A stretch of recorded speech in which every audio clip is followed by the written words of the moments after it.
That is calculating the dot product, or another term for dot product is a scalar product of vectors. Okay. So dot product or scalar product is the same. Now we are going to calculate vectors under the dot product or a scalar product. Okay. So what is a dot product? When you say under sa vector quantity, what is a dot product? From the word dot and from the word product. Multiplication of two vectors. Okay, that is multiplication of two vectors. Okay, the dot product or a scalar product of two vectors is a way to multiply them, produce a scalar, but not a vector.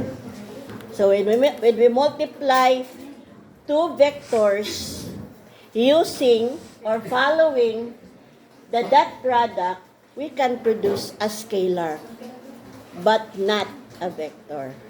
Okay? Although we are multiplying two vectors, no? We are multiplying two vector, pero ang resulta niya is not a vector, but it is a scalar. Okay?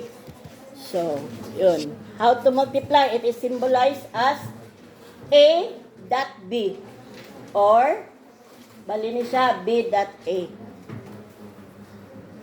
Parihan naman. A dot B or B dot A tells us how much one vector goes in the direction of another vector. Mean to say, if one vector is multiplied to another vector, it goes only to, the direction it goes only to one vector. Okay? The direction of one vector will go to the direction of another vector. Okay. So, that product formula. Okay, using magnitudes and angle. Okay, so you notice that naay arrow sa taas. That's represent vector. So, vector A dot vector B is equal to the absolute value of vector A times the absolute value of vector B if there's a given angle. Well, let us say if the angle is 1 is equal to 1, so that would be equal to A dot B. Okay.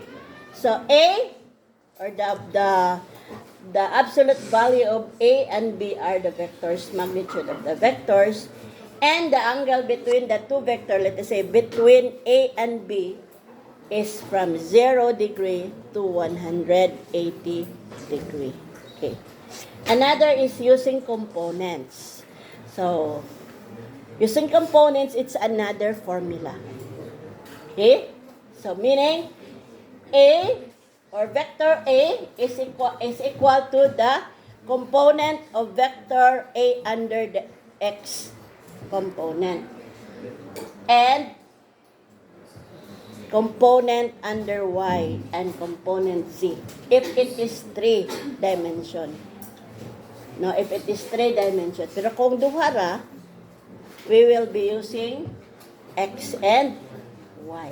Okay. And also B, that one, B sub X and B sub Y, B sub C.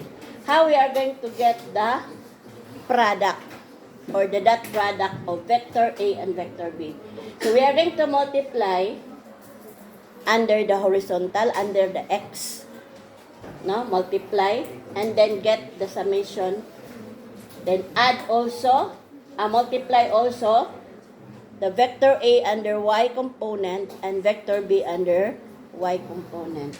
Then plus the vector A under the Z component times the B component. If we have 2D, 2 dimension, we will ignore the component C.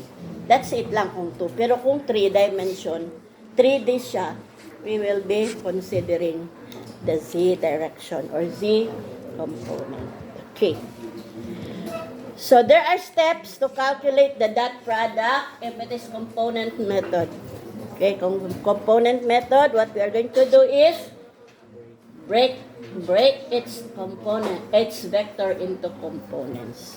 So pwede nimo you gather what are the component under this vector. Let us say tulo, then you are going to gather parihaan ni. Okay? You gather what are the component of vector A and vector. That is how you are going to break it. Another is multiply the corresponding components, then add the product. So, similar to ganina akong i-present, no? Okay. Now,